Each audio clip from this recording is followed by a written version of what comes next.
Baik, selamat pagi dan Assalamualaikum warahmatullahi wabarakatuh.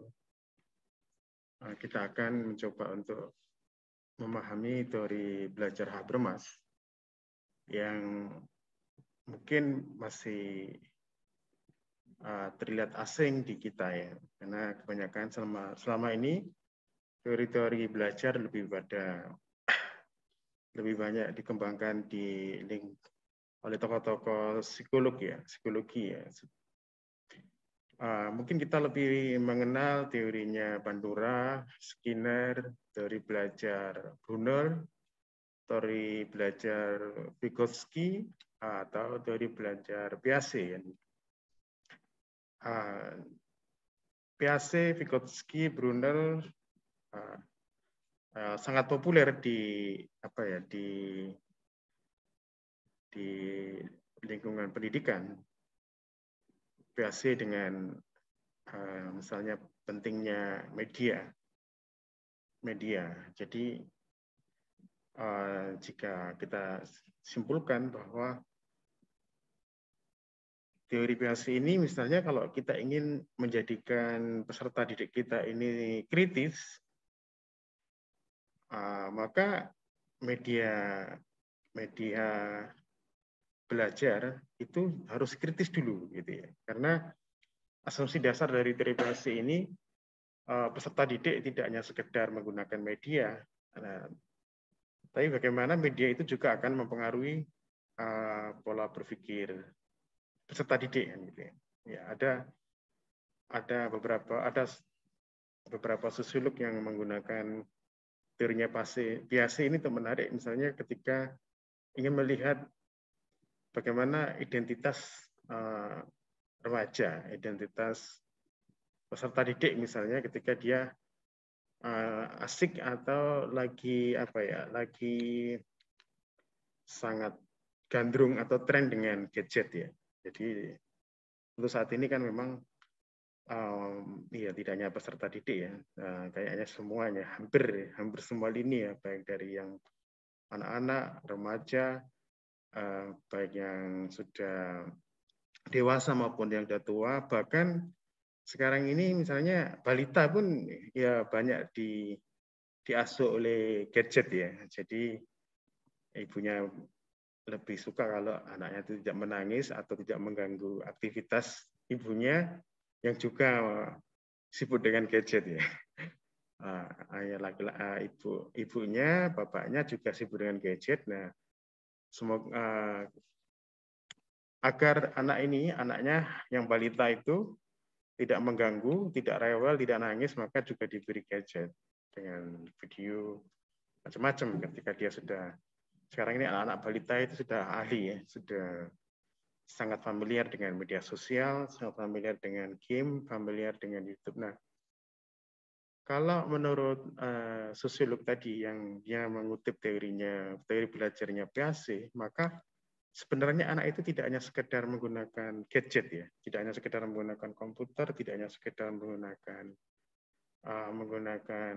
perangkat-perangkat teknologi, tapi sebenarnya teknologi ini sangat mempengaruhi cara berpikir anak, mempengaruhi identitas anak itu. Jadi itu artinya bahwa kita bisa membentuk anak peserta didik itu dengan cara apa? Memberikan mainan, memberikan media kan gitu ya, media. Misalnya kalau ingin supaya peserta didik ini kritis, maka medianya harus kritis dulu misalnya, bahan ajarnya, modulnya itu harus kritis. Nah itu kalau dari sisi Vygotsky ya. Piaget. Nah kalau Vygotsky biasanya seorang guru atau dosen misalnya ingin meningkatkan pengetahuan peserta didiknya. Sebenarnya peserta didik ini belum sampai ke tahap yang tahap level misalnya level 5 gitu misalnya. Tetapi dia bertekad untuk menaikkan level peserta didiknya itu ke level 5, maka dia akan memberikan soal-soal, memberikan tes. Nah, tapi dia yakin bahwa guru ini yakin bahwa peserta didik akan bisa mengerjakan soal-soal tadi itu karena diberi scaffolding, diberi bantuan. Nah, bantuannya ini yang paling penting. Karena bantuan ini adalah menjadi mediator, menjadi tutor, menjadi semacam katalis, sehingga peserta didik itu yang belum waktunya mengerjakan soal, belum waktunya memahami keterampilan tertentu, itu dia akan bisa karena tadi ada scaffolding tadi. Nah, jadi ini adalah teori-teori belajar yang populer di kita ya, di sistem pendidikan kita dari Vygotsky, lalu Piaget. Nah, jadi ini punya plus minus sendiri ya. Nah, untuk kali ini saya akan mencoba untuk teori belajar yang mungkin sangat jarang ya orang memahaminya. Tetapi ini sebenarnya teori belajar yang sangat penting menurut saya. Sangat sangat apalagi cocok untuk ilmu-ilmu sosial. Ya, sebentar ya masih jaringannya ya.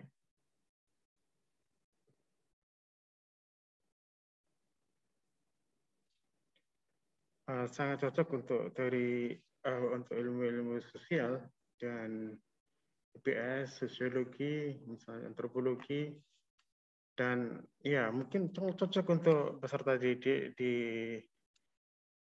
SD, SMP, SMA, dan juga perguruan tinggi ya. Jadi mahasiswa. Jadi teori belajar Habermas ini menurut saya sangat penting, dan ya kali ini akan coba saya kemukakan beberapa asumsi-asumsinya dan seperti apa sebenarnya teori belajar Habermas ini. Baik. Jadi teori belajar Habermas ini dikenal dengan teori belajar humanis. Humanis. Ya. Jadi Habermas ini sebenarnya adalah sosiolog ya. Ahli teori kritis, ahli generasi terakhir Manda Frankfurt, dan saya kira generasi terakhir dan juga tidak lama meninggal ya, artinya lebih akhir ketimbang seperti Adorno, Horkheimer, Erich Fromm, Marcuse, dan lain-lain. Habermas ini adalah generasi ketiga mungkin dari Manda Frankfurt ya, dan teori-teorinya sangat familiar adalah kalau di IPS atau di sosiologi itu adalah ruang publik dan demokrasi deliberatif. Demokrasi, ruang publik adalah bagaimana orang bisa mengakses semacam ruang publik dan dia bisa berdiskusi, bisa berdialog, dan menghasilkan keputusan atau kesimpulan. Deliberatif itu juga sama bagaimana demokrasi itu tidak hanya diwakili oleh partai, oleh parlemen, tapi semua orang bisa mewakili dirinya, bisa berdiskusi, musyawarah, mufakat, dan bisa mempengaruhi kebijakan. Nah, itu teori yang sangat bagus ya. Nah, untuk kali ini kita akan coba teori belajarnya saja. Nah, jadi Habermas ini berpengaruh di teori belajar humanis ya. Jadi baru dikatakan belajar itu ya jika terjadi interaksi antara individu dengan lingkungannya, baik alam maupun sosial. Nah, lingkungan belajar yang dimaksud di sini adalah lingkungan alam maupun lingkungan sosial, sebab antara keduanya tidak dapat dipisahkan. Ya, jadi misalnya lingkungannya kalau nelayan, ya nanti akan ada masyarakat nelayan. Lingkungannya ini pertanian, ya ada masyarakat petani. Lingkungannya ini adalah industri, maka ada buruh. Nah, itu. Jadi ini nggak bisa dilepaskan. Misalnya lingkungannya ini misalnya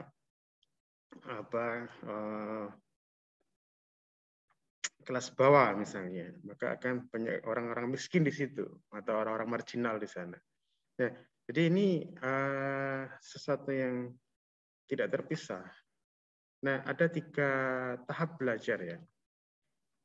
Jadi tahap pertama adalah tahap teknis. Jadi peserta didik belajar bagaimana interaksi dengan alam sekelilingnya kan gitu. Jadi tadi misalnya ada peserta didik dari anak-anak SD, SMP, SMA misalnya, mereka misalnya tinggal di pesisir misalnya, maka mereka harus memahami alam pesisirnya itu karena mereka adalah masyarakat nelayan kan gitu ya. Nah, jadi ini sementara kalau dia ada di pertanian misalnya, dia harus juga memahami lingkungannya. Kalau mereka ada di dekat hutan yang berdampingan dengan hutan, mereka juga akan memahami lingkungan hutan itu. Mereka kalau ditambak maka harus memahami lingkungan di sekelilingnya itu ya. Jadi ini nggak bisa dikebiak-uya ya, misalnya banyak sekarang pembelajaran yang dikebiak-uya gitu ya. Jadi tidak memahami bahwa ini adalah masyarakat pesisir, nelayan, ini adalah petani, ini adalah pedagang misalnya, karena itu punya karakteristik yang berbeda-beda seperti itu. Nah, kalau belajar praktis, jadi ada tahapan pertama adalah teknis. Bagaimana siswa atau peserta didik itu berinteraksi dengan alam sekelilingnya, dikenalkan dengan alam sekelilingnya.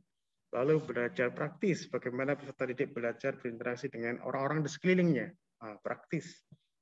Orang-orang. Tadi misalnya kalau dia harus mengenal tentang laut dan gitu ya, mengenal tentang sawah, pertanian, mengenal tentang hutan, mengenal tentang lingkungan industri yang gitu. Nah, di situ. Nah, lalu nanti di tahap praktis ini mereka harus berinteraksi itu, misalnya tadi peserta didik berinteraksi dengan nelayan, gitu ya. Peserta didik berinteraksi dengan pedagang, peserta didik berinteraksi dengan petani kan gitu. Nah, ini interaksi ini yang penting ya. Nah, jadi banyak pembelajar tapi sebenarnya hanya sekedar kognitif kan gitu ya. Teori sehingga anak ini tercerabut dari akarnya ya. Siswa peserta bahkan mahasiswa itu tercerabut dari akarnya. Mereka nggak paham tentang dunianya kan gitu. Yang dari nelayan sudah hilang kenelayanannya, hilang betul-betul setelah dia belajar atau sekolah atau kuliah kan gitu ya. Sementara yang dari petani juga tercerabut gitu. Tidak mengerti tentang teknik pertanian, tidak mengerti cara menggarap sawah, tidak mengerti tentang bagaimana cara bercocok tanam yang bagus. Nah, ini nih mereka juga tidak berinteraksi dengan masyarakatnya. Nah, kalau misalnya nanti dia harus mengenal karakter, kalau di praktis ini mengenal karakter masyarakat petani seperti apa, masyarakat pedagang seperti apa, lalu masyarakat misalnya masyarakat nelayan itu seperti apa. Kalau misalnya ini adalah misalnya kabupaten atau komunitas pesantren, nah, misalnya santri itu seperti apa. Nah, yang tahap ketiga adalah belajar emansipatoris. Ya, ada peserta didik berusaha mencapai pemahaman dan kesadaran tentang perubahan transformasi kultural dari lingkungannya. Nah, baik. Nah, sekarang kita ingin tahu belajar teknis itu seperti apa ya. Jadi belajar bagaimana orang dapat berinteraksi dengan lingkungan alam yang secara benar ya. Nah, jadi misalnya kita bayangkan misalnya ketika anak-anak SD itu hanya sekedar diberi konsep-konsep. Anak SMP misalnya hanya diberikan konsep-konsep, tapi dia tidak dikenalkan tentang alam yang benar kan gitu. Alam yang benar. Misalnya taruhlah misalnya ini contoh ya, misalnya ketika ada tema namanya tema membuat peta gitu ya, mengenal peta gitu ya, mengenal peta. Maka di sini sebenarnya pembelajaran yang konvensional itu hanya diberi peta. Ada peta digelar gitu, atau ada di dunia di web atau di internet dibuka gitu. Nah, di sini tidak dikenalkan peta yang sesungguhnya. Peta yang sebenarnya adalah alam lingkungan siswa peserta didik itu sendiri. Misalnya dia harus mengenal alamnya. Di desa itu seperti apa, lalu peta di desa itu seperti apa, kan gitu ya. Nah, sehingga dia akan menelusuri kan gitu, akan menelusuri alam di sekelilingnya itu, dia akan mengetahui konstruksi tanahnya seperti apa, jenis-jenis tanamannya seperti apa, jenis-jenis apa ya, semacam iya gambaran yang sangat menyeluruh lah tentang alamnya itu ya. Nah, seperti itu. Nah, pengetahuan dan keterampilan yang dibutuhkan dan perlu dipelajari agar mereka dapat menguasai dan mengelola alam sekitarnya dengan baik. Nah, jadi ini adalah disebut dengan pengetahuan teknis karena perlu siswa itu mengembangkan keterampilan. Kira-kira keterampilan macam apa yang diperlukan ya? Misalnya di nelayan ini seperti apa keterampilannya? Di pertanian petani itu seperti apa keterampilannya? Di masyarakat perkotaan keterampilannya seperti apa? Di masyarakat misalnya tadi itu masyarakat tambak misalnya, itu seperti apa keterampilannya? Kenapa?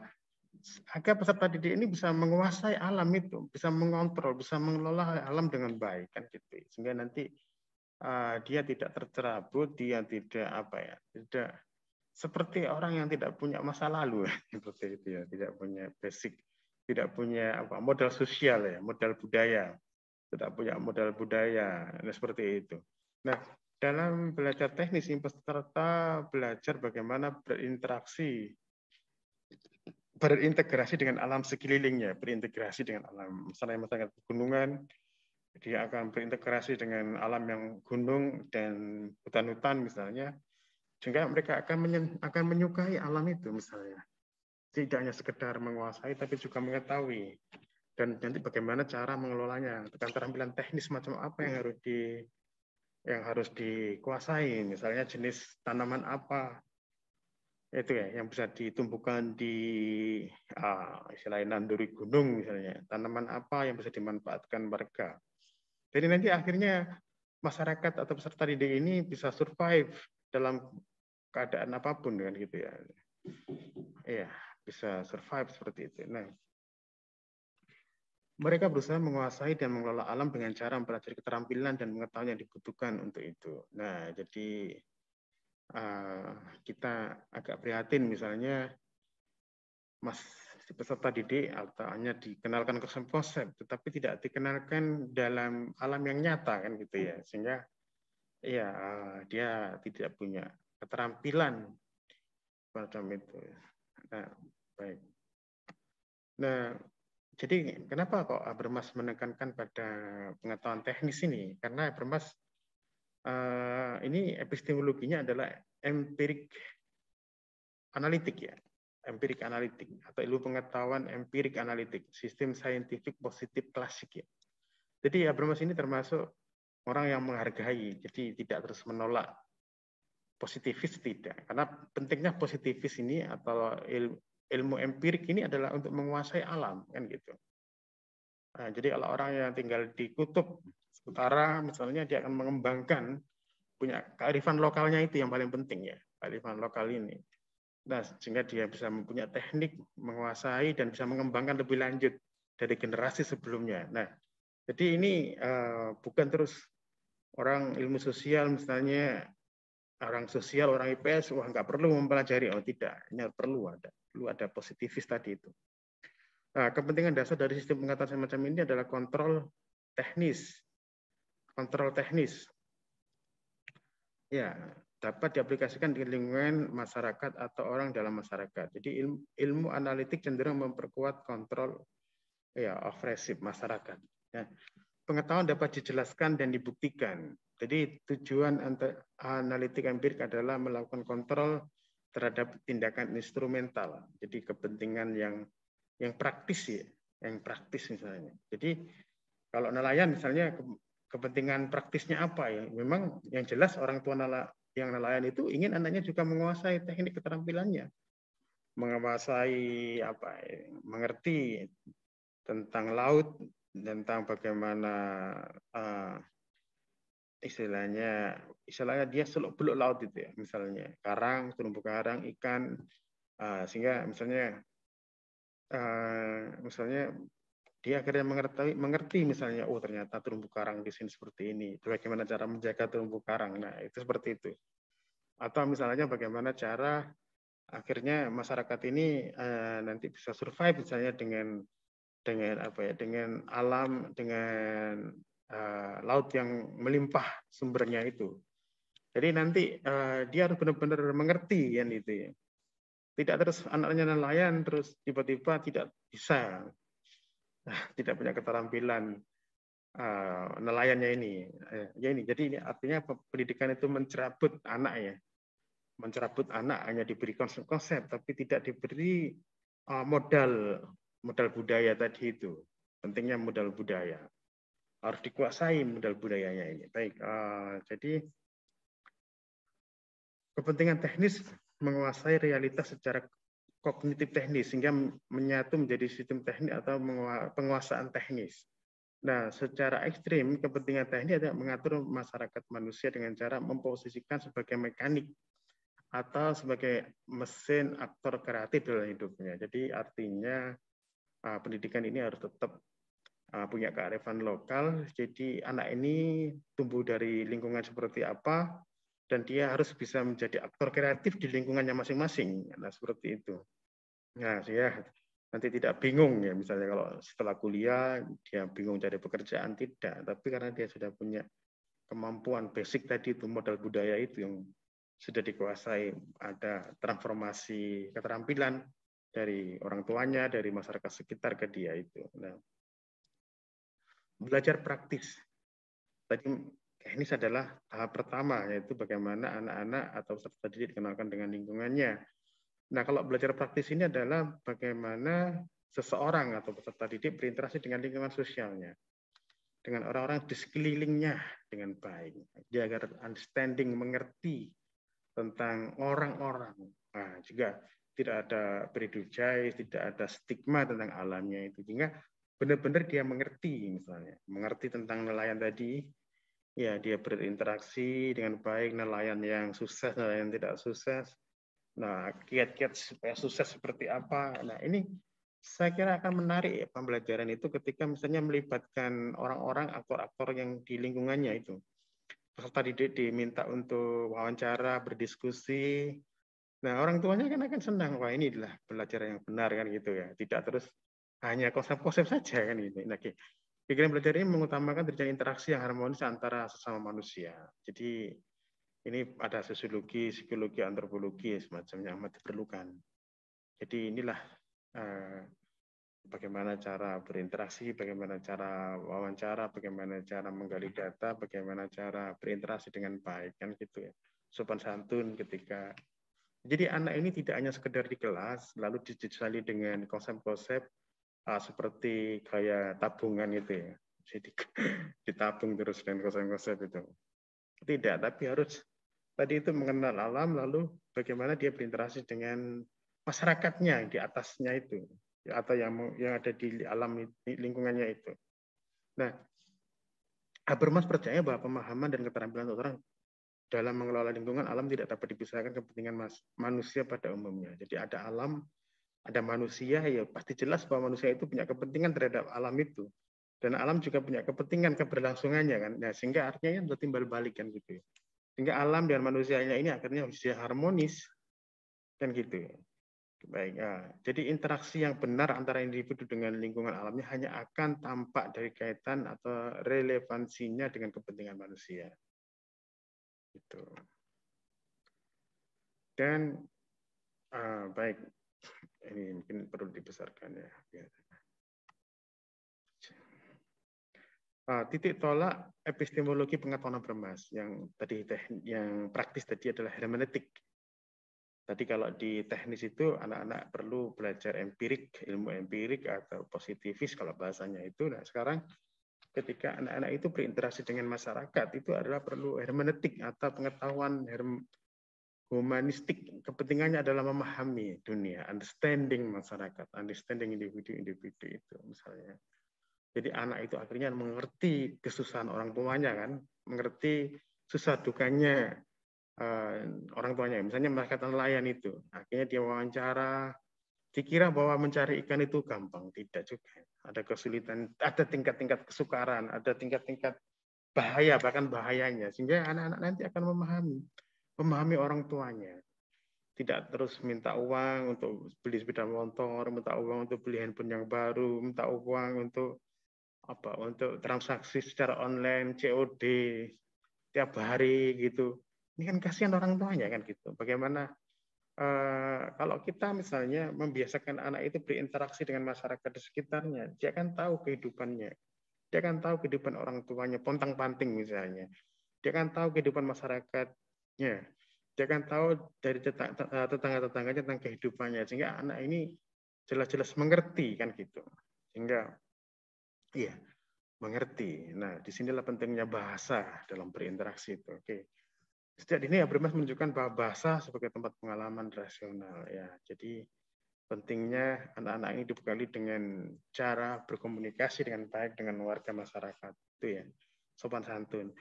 Jadi ini juga sekaligus ketika masyarakat peserta didik dibiasakan berinteraksi, dia akan punya skill komunikasi kan gitu ya, skill komunikasi itu.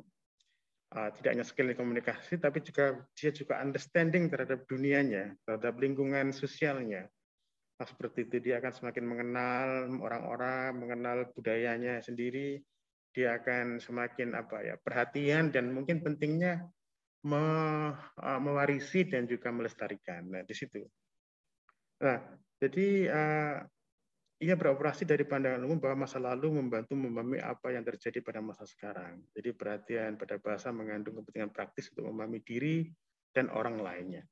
Jadi dia tinggal di pertanian misalnya, dia akan mengetahui dengan wawancara banyak ke masyarakat petani, orang tuanya sendiri, saudaranya sendiri, tetangganya sendiri, dan masyarakat yang lain, sehingga dia ngerti kehidupan pertanian itu, suka duganya menjadi petani seperti apa, sehingga nanti dia akan tidak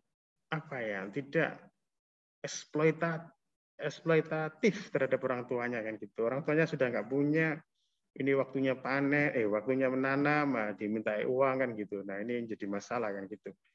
Jadi dia akhirnya ngerti bahwa kehidupan petani itu, apalagi yang buruh tani, apalagi yang petani gurem kecil itu, hidupnya seperti ada di kolam ya. Kolam yang sampai airnya itu seleher, sehingga sedikit aja goncangan, sedikit aja gelombang, nelayani petani ini sudah tenggelam. Nah, jadi pentingnya anak-anak ini mengerti kan gitu ya. Tidak terus anak-anak ini hanya dipelajari di kelas saja itu ya, sehingga pengetahuannya ini tidak membumi kan gitu. Dia nggak mengerti orang tuanya, tidak mengerti lingkungannya, akhirnya pengawur kan gitu ya. Ngawur, yang penting minta sepeda motor yang bagus, yang baru, yang penting minta handphone yang baru, yang penting minta baju yang bagus. Nah, ini sepatu yang keren misalnya. Nah ini. Jadi disinilah pentingnya bahwa anak itu dan sekaligus dilibatkan dengan masyarakat, dan masyarakat juga dilibatkan untuk membentuk kepribadian anak, untuk mengajar bersama kan gitu. Tidak hanya peran guru tapi juga peran masyarakat. Nah itu, jadi seperti itu seharusnya. Baik. Jadi kepentingan kognitif praktis yang bertujuan untuk saling memahami berlangsung dalam peradaban ilmu sejarah hermeneutik. Masyarakat dipahami sebagai sosialitas anggota untuk umat manusia dan kesadaran realitasnya saling berdialog, berkomunikasi dengan kepentingan praktis hidup bersama, saling memahami dan berdampingan. Nah ini akhirnya mereka mengerti kan gitu, tidak terus apalagi di masyarakat kita yang heterogen ini, yang multikultural ini, yang pluralisme seperti ini, harus dibiasakan berinteraksi dengan kelompok-kelompok itu sehingga dia tidak punya prejudice, tidak punya stigma pada kelompok-kelompok yang lain bahwa dan merasa paling benar. Nah seperti itu ya. Dan menganggap itu kelompok yang radikal, ini kelompok yang berbahaya kan gitu. Ini kelompok yang padahal ini karena tadi tidak ada understanding, tidak ada usaha, mereka hanya di kertas kan, mereka hanya belajarnya di kelas, tapi tidak belajar secara manusiawi kan gitu ke masyarakat. Jadi seperti itu. Jadi guru dan peserta didik sebagai calon ilmuwan sosial ini dapat mengakses objek sosial melalui Sinverstehen ya, jadi pemahaman interpretatif terhadap objek tersebut berupa tindakan. Jadi mungkin apa misalnya temanya hari ini apa gitu, temanya tentang misalnya teknologi dan masalah sosial misalnya. Nah ini perlu anak-anak ini perlu peserta didik ini perlu mengerti perubahan teknologi, teks tradisi, artefak kebudayaan. Misalnya teknologi sebelum traktor itu apa saja gitu, traktornya itu. Sebelum traktor ini apa? Misalnya sebelum traktor itu ada menggunakan kebun, menggunakan sapi untuk membajak itu. Nah, misalnya, ketika menggunakan kerbau atau sapi, maka di situ ada artefaknya kan, ada apa ya? Kalau di bahasa Jawa Timur itu ada singkal, ada garu. Nah, singkal dan garu ini seperti apa ya? Kalau yang perlu dicari dan ditanyakan kepada masyarakat. Ada yang punya ini misalnya singkal, ada yang punya garu. Nah, itu nanti dicari. Ketika masyarakat itu mengandalkan sapi atau singkal dan garu itu seperti apa realitas sosialnya itu. Dia harus bertanya ke masyarakat. Oh dulu itu ada buruh tani misalnya, yang bagian membajak sawah. Dan ternyata yang membajak sawah itu banyak karena di sini tanahnya luas sehingga diperlukan buruh tani yang banyak. Pemilik sapi, pemilik bajak itu, untuk membajak sawit itu banyak. Nah sekarang dengan traktor itu artefaknya jelas ini dengan kecepatannya. Mungkin satu orang sudah cukup itu. Pemiliknya misalnya adalah tuan tanah, membeli traktor dan digarap sendiri tanahnya ini. Tanahnya digarap sendiri, bahkan mungkin tanah tetangganya digarap. Jadi orang-orang yang malah petani buruh malah ketergantungan terhadap yang petani yang kaya tadi itu dengan traktor. Nah, artinya itu perlu diskusi kan gitu, perlu diskusi masyarakat peserta didik itu dengan masyarakat. Nah, misalnya perubahan-perubahan misalnya tadi itu untuk yang laki-laki itu membajak sawah, lalu perempuannya ani-ani. Nah, artefaknya mana kan gitu? Tradisinya seperti apa kalau ani-ani itu?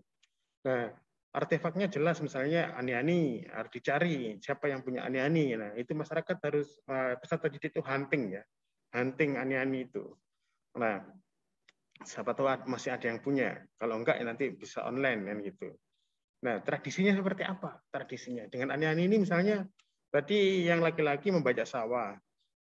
Istilahnya jadi preman atau buruh tani. Nah, sementara si perempuan ini waktu panen dia bisa istilahnya derep ya, derep itu juga buruh tani ya juga ya. Tapi tradisinya adalah mungkin bagi hasil ya. Berapa yang bisa diani-ani, nah dia akan diberikan gitu. Ada tradisi itu sehingga artinya apa? Perempuan itu pada saat ani-ani itu dia bekerja. Perempuan itu punya posisi, punya tradisi atau punya posisi karena dia bekerja. Nah, dengan sekarang misalnya dengan teknologi baru ini mungkin tidak lagi ani-ani ya, mungkin dos atau apa atau grandong ya, kita nggak tahu ya. Ada teknologi-teknologi yang sekarang lebih cepat gitu sehingga tidak lagi diperlukan tenaga buruh perempuan ini sehingga mereka sekarang mereka kemana kan gitu ya, mereka itu akhirnya jadi waktu itu akhirnya kemana, kehilangan pekerjaan lalu mereka akan kemana, misalnya dari jadi TKI jadi TKW, mereka akhirnya berubah menjadi apa ya, orientasi pekerjaannya. Nah ini penting untuk didiskusikan gitu ya. Jadi interpretasi ini sehingga nanti siswa peserta didik itu punya masa lalu kan gitu, bisa mengerti masa lalu seperti apa. Misalnya dulu, sekarang kan pakai seleb ya untuk apa ya, untuk membersihkan kulit beras itu ya, pakai seleb cepat ya. Kalau dulu enggak, misalnya pakai alu. Kalau sekarang siswa ini diajak di mana ini alu itu seperti apa ini? Seperti itu. Nah, jadi ada konsekuensi teknologi kan dengan masalah sosial misalnya tadi katakan bahwa ketika ada perubahan dari sapi ke traktor itu ada masalah sosial. Nah, kehilangan pekerjaan gitu. Lalu ada urbanisasi kan gitu. Ada orang-orang lari-lari menjadi bukan lari-lari, orang-orang menjadi TKI atau TKW kan gitu. Nah, misalnya tadi itu dulu pakai lesung, pakai apa istilahnya dia harus, lesung sekarang ini seperti apa kan perlu artefaknya kan, perlu dihunting itu sehingga nanti di desa itu punya museum kecil-kecilan, ada ani-ani, ada garu, ada singkal, ada tadi itu, jadi nanti itu jadi pentingnya itu nanti dikumpulkan dan bisa jadi museum di desa itu atau dibawa ke sekolahan, museum di sekolah sehingga itu untuk pembelajaran ke depannya seperti itu. Nah, dengan misalnya tadi itu dengan lumpang tadi itu sehingga perempuan-perempuan itu sibuk ya, sibuk. Nah, tapi waktu itu langsing-langsing ya, jadi tidak ada problem kegemukan gitu karena banyak aktivitas. Nah, sekarang ini akhirnya apa? Dengan teknologi baru, sekarang problem kegemukan kan gitu ya, problem kegemukan. Jadi sekarang ketergantungan pada teknologi canggih. Ya, sekarang misalnya cukup dengan blender, kalau dulu mungkin dengan ulek-ulek kan gitu misalnya. Nah, dengan aktivitas berapa kalori yang hilang kan gitu ya dengan ulek-ulek gitu. Tapi sekarang dengan blender itu cepat saja. Langsung. Tapi akhirnya adalah orang kelebihan kalori kan gitu. Kalau kalorinya tidak tergunakan, tersimpan sehingga menjadi protein kegemukan kan gitu. Apalagi ditambah dengan misalnya orang sekarang kemanapun ya lebih suka pakai kendaraan sepeda motor ya. Walaupun hanya beli di lingkungannya 1 kilometer, 500 meter, atau bahkan 200 meter aja orang tidak lagi menggunakan jalan kaki ya, tapi dia lebih suka dengan sepeda motor. Jadi ada konsekuensi adalah masalah sosialnya adalah ketika perubahan teknologi itu adalah kegemukan problemnya misalnya. Nah itu, jadi seperti itu. Jadi tindakan komunikatif atau aktor sosial membekali dirinya dengan kapasitas interpretatif yang sama sebagaimana penafsir sosial ilmiah. Jadi disadari bahwa kalau misalnya kita mengajarkan anak didik, peserta didik tentang tadi teknologi dengan masalah sosial, itu kan ada semacam hipotesis-hipotesis. Nah, sekarang anak-anak ini, peserta didik ini bisa berdiskusi dengan masyarakat di situ dan mencoba untuk memformulakan secara empirik kan gitu, pengalaman berdasarkan pengalaman hermeneutik masyarakat kan gitu. Nah, jadi artinya di sini akhirnya apa? Akhirnya guru dan peserta didik itu punya dua tag ya, satu tag ilmiah dan satu tag empiris. Nah, nanti bisa dari dua ini bisa didiskusikan kan gitu. Nanti laporan guru nanti akan mencoba untuk memediasi itu. Karena apa? Karena di sini ada pentingnya hermeneutik ketiga. Misalnya tadi itu jelas teks ilmiah atau buku teks itu punya tafsir sendiri kan, punya tafsir sendiri. Si penulis misalnya dia punya subjektivitas kan, menggunakan teori apa gitu. Misalnya dampak revolusi hijau misalnya, dia menggunakan teori apa, fungsional atau struktural konflik. Artinya di teks itu tidak netral kan gitu. Nah, sekarang akhirnya apa peserta didik ini coba untuk berdiskusi dengan warga, berdiskusi dengan masyarakat, dia akan menghasilkan draft ilmiah juga, draft ilmiah dan lebih empiris. Nah, disinilah perlu guru sebagai fasilitator itu menjadi hermeneutik yang ketiga, menjembataninya itu kan gitu. Nah, seperti itu. Jadi akhirnya ilmu ini tidak hanya sekedar satu arah textbook, tapi bisa partisipatif, bisa dua arah atau ada dialogis gitu ya antara teks buku dan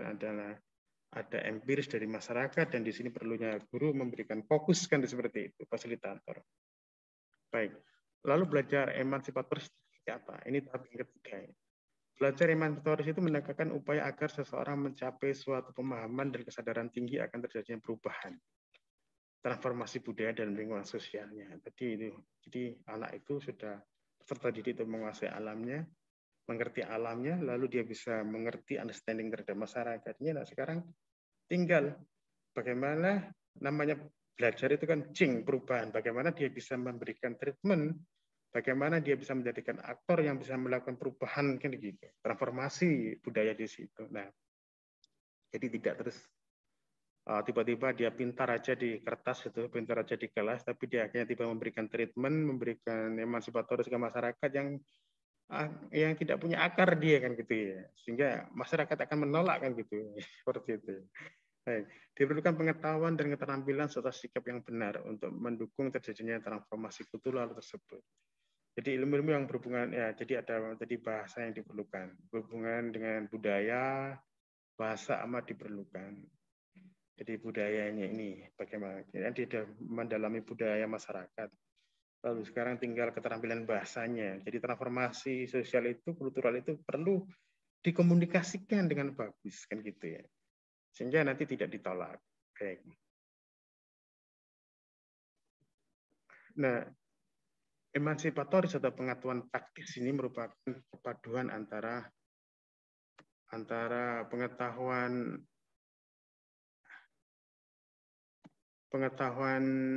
analitik empirik dan hermeneutik. Jadi kepentingan praktis memunculkan kepentingan ketiga, yaitu kepentingan emansipatoris. Pengetahuan ini juga dikaitkan dengan bahasa. Bahasa disebut sebagai interaksi dan komunikasi dari unsurnya mengalami distorsi.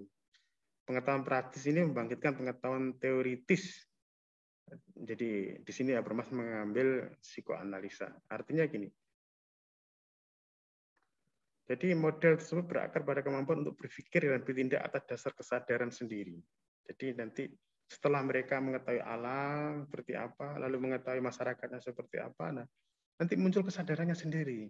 Mau dibawa kemana ini kan gitu, dirinya sendiri dan masyarakatnya ini kan. Nah untuk perbaikannya. Nah jadi mengajukan alasan penelaran membuat keputusan berdasarkan fakta tentang situasi yang diketahui, fakta tentang alamnya, lalu fakta tentang fakta sosialnya itu. Nah, sehingga dia ngerti situasinya secara sosial, situasi yang diketahui dan aturan secara sosial diterima untuk mengatur interaksi. Baik. Jadi suatu situasi yang tersembunyi dari beberapa atau semua partisipan dan aturan pada satu cara atau cara yang lain untuk mengambil secara penuh dan pembuatan keputusan, maka memunculkan. Nah, artinya gini. Jadi di sini pentingnya tadi itu memihak ya. Jadi memihak, ada keberpihakan dari dari peserta didik, mahasiswa atau siswa itu untuk melakukan mana yang dibantu, mana yang ditolong, dan mana yang dikerjakan tadi. Dikerjakan tadi itu. Misalnya tadi itu peta itu ketika peserta didik diajak untuk mengetahui alam di lingkungannya, lalu dia akan mengecek peta yang telah dibuat di desa itu, di kepala desa dan perangkatnya, lalu siswa nanti akan melihat distorsinya seperti apa ini.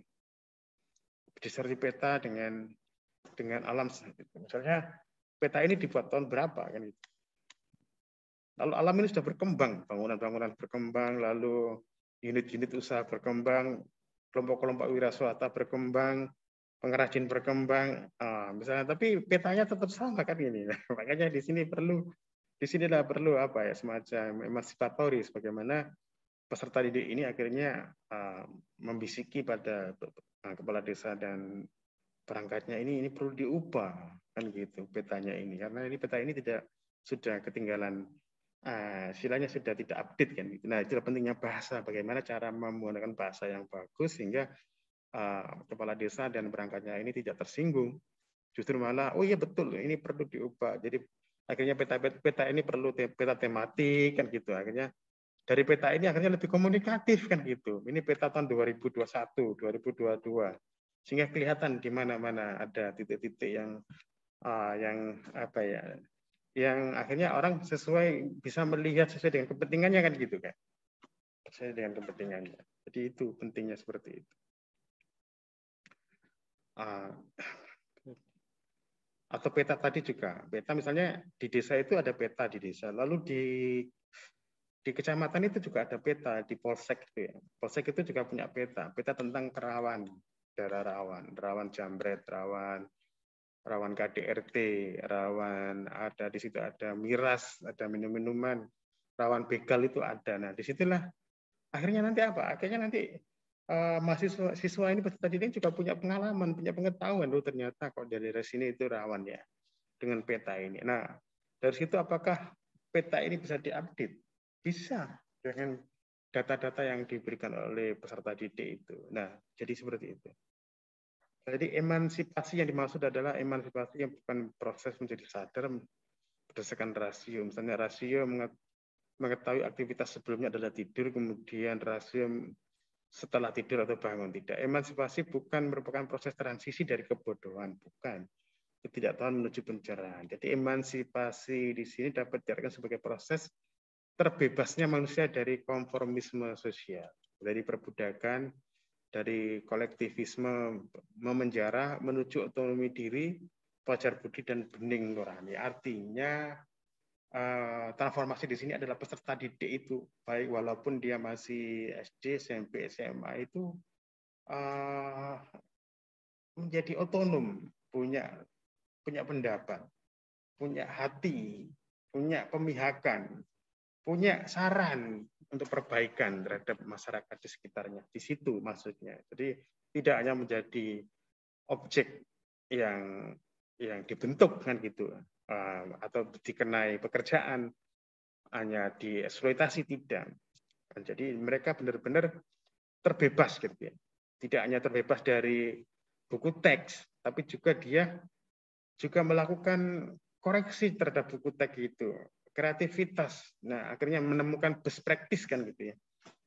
Guru dan siswa menemukan best practice tentang tema yang diajarkan itu, memberikan tambahan-tambahan memberikan padanan konsep dari konsep ilmiah yang dibuat mungkin di Eropa atau di Barat. Nah, sekarang ada padanannya dengan konsep-konsep yang di Timur atau di tempat asalnya itu. Jadi inilah pentingnya. Jadi kita tidak hanya menjadi konsumsi ilmiah, tapi juga bisa memproduksi kan gitu, bisa memproduksi bahasa, bisa memproduksi pengetahuan yang setara misalnya, atau yang bisa menggantikan itu nanti ketika dia sudah kuliah. Nah, jadi itu membebaskan, jadi gitu ya. Baik, mungkin itu adalah teori belajar Habermas, sehingga ada tahapan-tahapan. Nah, mungkin Anda bisa merefleksi misalnya sejauh mana pembelajaran selama ini kan gitu. Nah, apakah 3 ini dilakukan atau tidak ada semua gitu. Nah, harapannya adalah kita akan membentuk generasi-generasi yang tadi itu, yang unggul, yang mengerti, punya keterampilan teknis, ya bisa menguasai alam, mengontrol alam, dia punya keterampilan untuk mengontrol alam ini sehingga dia tidak dipermainkan oleh alam, dan jika dia punya kemampuan hermeneutik, memahami orang, understanding. Nah, dengan diskusi-diskusi itu jadi tema pelajaran itu didiskusikan dengan masyarakat sehingga menghasilkan semacam temuan-temuan kan gitu. Masyarakat dengan peserta didik dengan guru itu terjadi semacam interaksi partisipan yang luar biasa. Jadi peserta didik ini adalah tanggung jawab bersama, tidak hanya tanggung jawab guru tapi juga tanggung jawab masyarakat. Nah, dengan apa? Dengan melibatkan pembelajarannya itu kan. Nah, lalu akhirnya dari proses belajar ini menghasilkan produk tertentu kan gitu, menghasilkan peta yang bagus, yang baru, yang update kan gitu ya. Hasil. Jadi ini kan seperti saya lihat misalnya kalau saya membaca itu ya BPS, Badan Pusat Statistik yang di desa-desa itu banyak yang tidak lengkap gitu ya misalnya, karena tadi itu tidak ada sinergi antara masyarakat dengan aparat dan dengan instansi pendidikan gitu. Kalau instansi pendidikan misalnya melakukan sinergi, misalnya mengidentifikasi, misalnya di desa X itu jumlah peternakannya sapi kok hanya segitu kan, padahal banyak, tapi ditulis di datanya di internet itu kok hanya tidak istilahnya data di internet itu tidak sesuai kan gitu, jumlah yang punya ayam, jumlah yang punya kelinci, jumlah, nah ini ada yang ditulis nggak ada kelinci padahal ada kan itu, ada yang ditulis cuma 1 kelinci, ini dalam satu desa itu kan. Nah, artinya bahwa ini perlu sinergi ya antara guru, institusi pendidikan dengan peserta didik dengan masyarakat, sehingga itu tidak hanya sekedar proses pembelajaran ini tidak hanya sekedar kognitif, tapi juga ada keterampilan sosial dan menghasilkan produk tertentu. Mungkin itu, terima kasih atas perhatiannya dan selamat pagi. Wassalamualaikum warahmatullahi wabarakatuh.